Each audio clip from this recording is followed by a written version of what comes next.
Padre, la pace del Signore nostro Gesù Cristo, la comunione dello Spirito Santo siano con tutti voi. E con il tuo spirito. Gloria a te, Signore, che perdoni le colpe e guarisci tutte le infermità. Eterna è la Tua misericordia. Gloria a te, Signore misericordioso e pietoso, lento all'ira e grande nell'amore.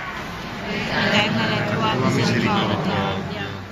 Gloria a te, Signore, tenero Padre, verso i tuoi figli. Eterna è la tua misericordia.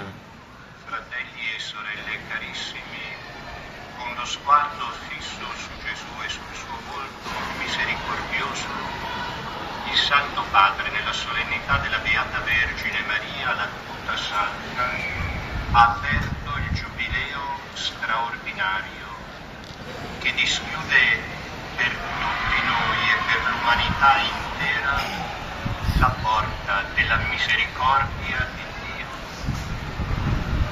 In comunione con la Chiesa universale, questa celebrazione prosegue la celebrazione dell'anno santo per la nostra Chiesa diocesana, preludio per una profonda esperienza di grazia e di riconciliazione.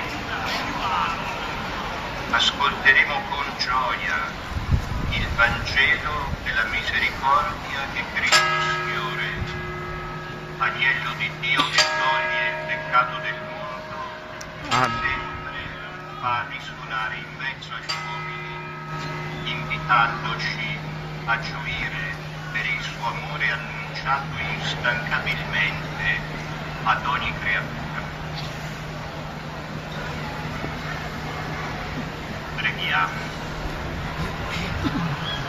Dio, autore della vera libertà, che vuoi raccogliere tutti gli uomini in un popolo solo libero da ogni schiavitù, e doni a noi, tuoi figli, un tempo di misericordia e di perdono.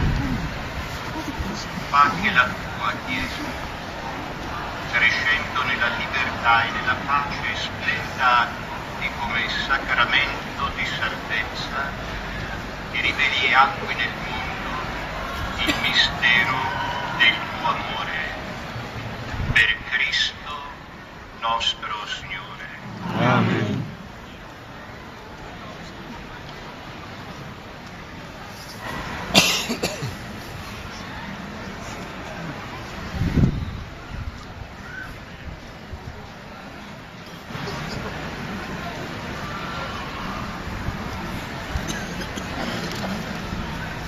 Il Signore sia con voi. Dal Vangelo secondo